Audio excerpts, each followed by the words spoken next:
மக்களே ரொம்ப நாளாக அந்த சபரிநாதன் மட்டும் தான் எக்ஸ்போசிவாக இல்லாமல் இருந்தாப்புல அந்த மனுஷனும் வந்து பார்த்திங்கன்னா தான் யார் அப்படிங்கிறத காட்டுற மாதிரி ஒரு சுச்சுவேஷன் வந்து பார்த்திங்கன்னா கரெக்டாக அமைஞ்சிருக்கு. அது மக்களுக்கும் போய் சென்றடையும் அப்படிங்கிறதுல எந்த விதமான மாற்று கருத்துமே இல்லை. ஏன்னா இத்தனை நாட்கள் நம்ம சபரிநாதன் அவர்கள் வந்து ரொம்ப நல்லவர் வல்லவர் கொடுக்கப்பட்ட வேலைகளை சரியாக செய்கிறாரு அப்படின்னு சொல்லி ஜால்ரா தட்டி நிறைய பார்த்துருக்கோம்.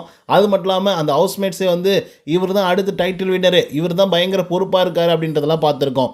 ஒருவேளை இது நடிப்போ இருக்குமோ அப்படிங்கிற ஒரு கேள்வியும் நிறைய பேருக்கு வந்து இருக்குது, எனக்கும். ஸோ இன்றைக்கி வந்து பார்த்திங்க அப்படின்னா த மாஸ்க் அப்படிங்கிற ஒரு டாஸ்க் வந்து கொடுத்துருக்காப்புல பிக் பாஸ் அவர்கள். ஸோ அதில் விஜய் பார்வதி அவர்களுக்கும் அதுக்கப்புறம் சபரிநாதன் அவர்களுக்கும் மிகப்பெரிய அளவில் ஒரு வாக்குவாதம் வந்து நடந்திருக்கு. அது என்ன அப்படிங்கிறத பற்றி இந்த வீடியோவில் முழுசாக வந்து பார்க்கலாம். ஸோ இந்த வீடியோக்கு போகிறதுக்கு முன்னாடி நம்மளோட சேனலை சப்ஸ்கிரைப் பண்ணாங்க, சப்ஸ்கிரைப் பண்ணி வச்சுக்கோங்க. அண்ட் லைக்கை போட்டு வீடியோ பாருங்கள். வாங்க இந்த வீடியோக்குள்ள வந்து போகலாம். த மாஸ்க் அப்படிங்கிறது ஒரு டாஸ்க். அந்த டாஸ்க்கை பற்றி ஆல்ரெடி நான் ஒரு வீடியோ போட்டிருக்கேன். இருந்தாலும் நான் சின்னதாக வந்து சொல்லிடுறேன். பஸ்ஸரை அடித்த உடனே ஃபோட்டோக்களை எடுத்துகிட்டு போய் ஸ்லாட்டில் வந்து பொறுத்தணும். அந்த ஸ்லாட்டில் ஃபஸ்ட் ரவுண்டுக்கு ஒரு ஸ்லாட்டை மட்டும் பார்த்திங்கன்னா பிளாக் பண்ணியிருப்பாங்க. செகண்ட் ரவுண்டுக்கு 2 பேர் வந்து பிளாக் பண்ணியிருப்பாங்க.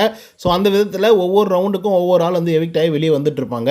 ஸோ இதுதான் வந்து பார்த்திங்க அப்படின்னா கேமு. ஸோ அதனால் அவங்களுக்கு பிடிச்சவங்களை வந்து சீக்கிரமாக சேவ் பண்ணணும் அப்படின்றதுக்காக அவங்களுடைய ஸ்லாட்டில் இருக்கக்கூடிய ஃபோட்டோவை எடுத்துகிட்டு போய் அந்த ஸ்லாட்டில் வந்து செலுத்திட்டாங்க வச்சுட்டாங்க அப்படின்னா அவங்கள வந்து சேவ் பண்ணிக்கலாம்.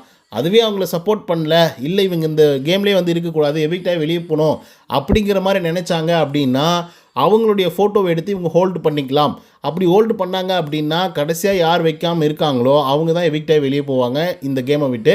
ஸோ அந்த மாதிரி வந்து பிளான் பண்ணி நிறைய விஷயங்களை வந்து பண்ணுறாங்க. எப்ஜே ஒரு பக்கம் ஒரு மாதிரி வந்து விளையாடிட்டு இருக்காரு. இன்னொரு பக்கம் திவாகரால் பாவம் மனுஷனால் ஓடவே முடியல. உங்களால் அந்த ப்ரோமோவில் பார்க்கும்போதே வந்து தெரிஞ்சுட்டு இருக்கோம். ஸோ கண்டிப்பாக ஆப்சல்யூட்லி விஜய் பார்வதிக்கு வந்து பெரிய அளவில் சப்போர்ட் பண்ணுறது வந்து திவாகர் மட்டும்தான். வேறு யாரும் சப்போர்ட்டாக வந்து இருக்க போகிறதில்ல விஜய் பார்வதிக்கு.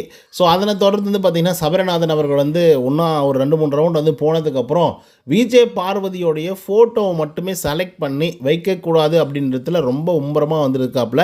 ஸோ அதனால் விஜய் பார்வதி அவர்கள் வந்து எவிக்ட் ஆகிறாங்க அந்த ஆட்டத்தை விட்டு. ஸோ அதனால் வந்து பயங்கர வாக்குவாதம் வந்து நடக்குது. உனக்கு வந்து பாய்சன் வந்து இருக்குது, நீ வந்து பர்சனல் கிரட்ஜஸில் வந்து பண்ணுற அப்படின்னு சொல்லி பார்வதி வந்து கேட்டுட்ருக்காங்க. ஆனாலும் திவாகர் அவர்களும் அதே மாதிரி சபரிநாதன் இவங்க 2 பேருக்குள்ளார ஒரு வாக்குவாதம் வந்து நடக்குது இல்லையா, கத்தி கத்தி பேசுகிறாங்களா, அது சும்மா ஃபன்னுக்காக வந்து பண்ணிகிட்ருக்காங்க, சிரிச்சிட்டு தான் பண்ணுறாங்க. பட் பார்வதி வந்து பார்த்திங்கன்னா சீரியஸாகவே ஏன் இப்படி கேட்டாக்கா ஒன்றுமே இல்லை, நாங்கள்லாம் நல்லவங்க வல்லவங்கன்னெலாம் வந்து பேசுவீங்க, ஆனால் மனசுக்குள்ளே ஏதோ ஒன்று வச்சுட்டு தானே பண்ணுறீங்க, எனக்கு முன்னே மட்டும் ஒரு ஓரவஞ்சனை வந்து காட்டிகிட்டே இருக்கீங்களா அப்படின்னு சொல்லி கடுப்பாய், எப்பா சாமி நீங்களே விளையாடுங்கடாப்பா அப்படின்ற மாதிரி வந்து பார்வதி அவர்கள் வந்து சொல்லிவிட்டு கிளம்பிட்டாங்க அந்த ஆட்டத்தை விட்டே. நேற்றுக்கு நைட்டே சொல்லிட்டு இருந்தாங்க, நான் பிக் பாஸ் வந்ததே தப்பு, நான் வரவே மாட்டேன்னு தான் சொன்னேன், ஆனாலும் வர வச்சுட்டாங்க, இதுக்கெல்லாம் நான் வந்து என்ன தான் பண்ணுறதுனே தெரியல அப்படிங்கிற மாதிரி வந்து சொல்லிட்டு இருந்தாங்க விஜய் பார்வதி. ஸோ இதனை தொடர்ந்து சபரிநாதனும் பயங்கரமாக கத்தி கத்தி பேசுகிறாப்புல, ஆமாம் இது என்னோடய ஸ்ட்ராட்டஜி தான், ஆமாம் நான் வந்து பர்சனல் கிரட்ஜஸ் வந்து உள்ளர வச்சுட்டு தான் இருக்கேன், என்ன அப்போ அப்படின்னு சொல்லி அவர் ஒரு பக்கம் வந்து கத்திக்கிட்டு இருக்காரு.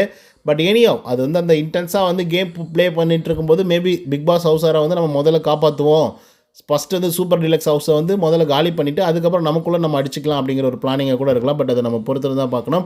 ஓகே கைஸ், இதை பற்றின உங்களோட கருத்துக்கள் என்ன அப்படிங்கிறத கமெண்ட்ஸில் வந்து பதிவு பண்ணுங்கள். இந்த வீடியோ பிடிச்சிருந்தா லைக் அண்ட் சப்ஸ்கிரைப் பண்ண மறந்துடாதீங்க. இன்னொரு தவணை செஞ்சு until then bye from Uday. நன்றி, வணக்கம்.